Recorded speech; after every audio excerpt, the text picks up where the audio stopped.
With version 2.7 finally on the horizons, the newest character, Yelan, will be released. However, there are some concerns regarding her which have made many players skeptical about pulling on this beauty. Hey, what is going on, guys? It's Johnny and welcome to another Genshin Impact video. In today's video, I wanted to do a pre-analysis video on Yelan based on information that was officially released from the live stream. Before we do jump into it, guys, if you do like the video, please consider hitting that like and subscribe button. This will greatly help our channel to grow and help with the YouTube algorithm and recommend the video to other viewers. Now, without any further ado, let's jump right into it.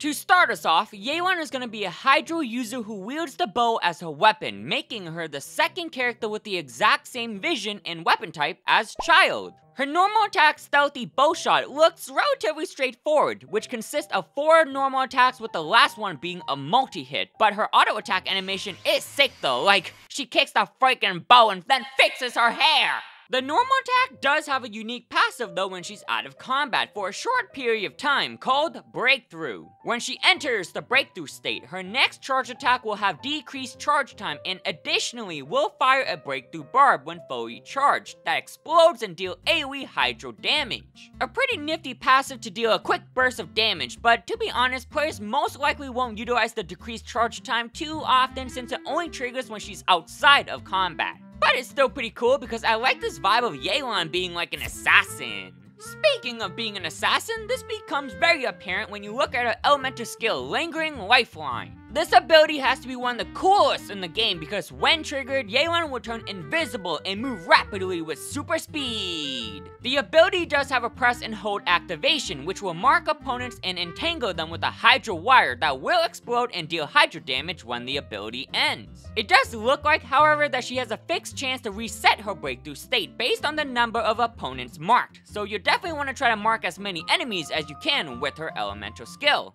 Also, despite turning invisible, I'm honestly not sure if Yelan actually becomes unseen by opponents, but based on the livestream, it does look like the enemy's gaze are still fixed on her, so most likely she's still gonna be susceptible to damage. But regardless, the elemental skill looks very fun to use and it's definitely adding a new flavor of uniqueness. Now finally for her elemental burst, Death Clarion Dice, or what other players are calling it, Xingqiu 2.0. When cast, Yelan will deal AoE Hydro damage and create a Wondrous Dice. With the dice, it'll follow the active character and initiate a coordinated attack that deals Hydro damage when said character uses a normal attack. Due to her elemental burst, she's gonna be an insane character at applying Hydro and potentially even the best. This is very similar to Xingqiu's elemental burst and why some players are hesitant on pulling for Yelan, but honestly, that's just silly. Xingqiu has been a top tier support ever since the launch of the game because of his ability to consistently apply Hydro onto enemies. Some players actually consider him a 5-star character because of the amount of utility he provides, especially if you have constellations. If Xingqiu is a 4-star and is considered a 5-star, then how about a character like Yelan who's a 5-star? Is she gonna be considered a 6-star character? Point being is that both characters are very good, and while they do have some similarities, they also have differences as well. Xingqiu is generally more defensive due to his abilities. With his elemental skill and burst, he will generate rain swords that will reduce damage taken when the active character is hit. Additionally, his passive talent Hydropathic will heal the active character when a rain sword is shattered, or when the duration expires for 6% of Xingqiu's max HP. Yelan, on the other hand, is more offensive because with her passive talent Adapt with Ease, whenever the Wondrous Dice is active, the active character taking the field will have increased damage. This is a fantastic passive talent and one that'll push Yelan to be an insane character. She's already gonna be an insane Hydro applier, but with the addition of this passive talent, she's just gonna overall boost damage for your team. So as we can see, there are differences as well, and because of these differences, there is a reason to have both characters. Depending if you need more survivability or more damage, then players might find themselves switching between characters. Hydro is one of the best elements in the game as well because they have access to powerful elemental reactions like Vaporize and Freeze. Therefore, the demand for Hydro characters is pretty high. Right now, the endgame content is the Spiral Abyss. Now, we all know the Spiral Abyss requires 2 parties. Not 1, but 2. And guess what? You can't have Xingqiu in 2 different parties at the exact same time, no matter how many constellations or dupes you have. It's just not how the game works.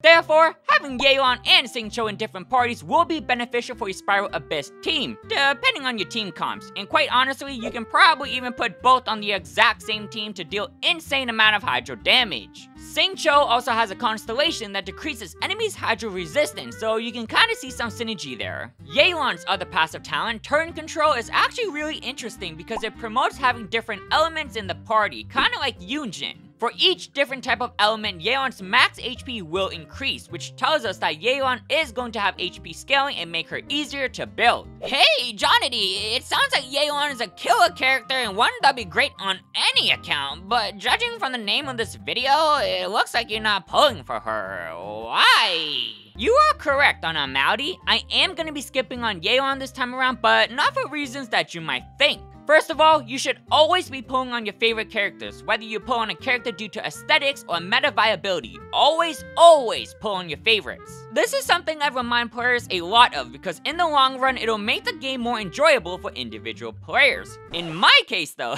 I love every single character, so that tip doesn't really help me out.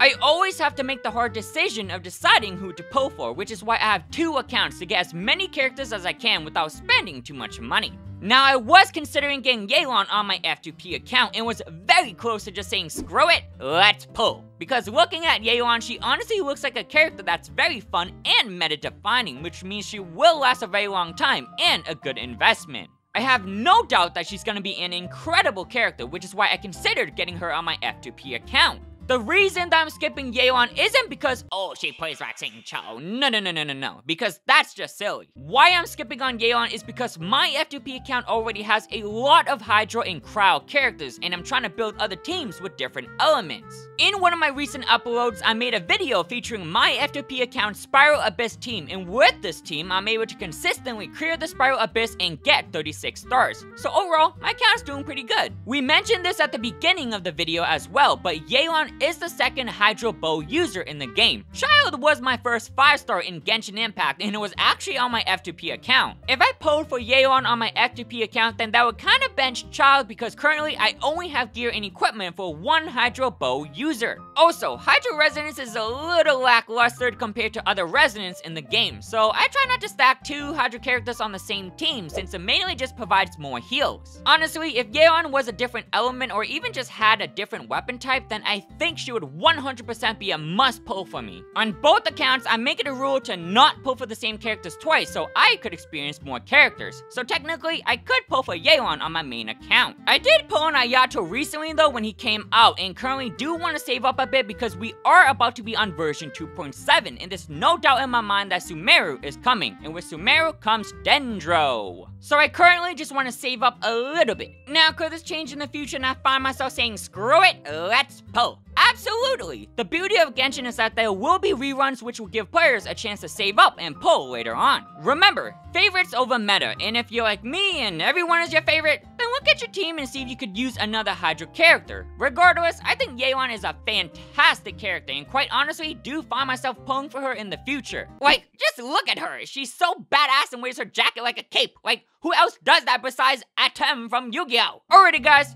thank you so much for tuning in. If you did enjoy the video, be sure to smash that like and subscribe button. And don't forget also turn that notification bell so you don't miss out on any newly released videos. I've been Johnny D, and until next time, I'll catch you guys in the next one.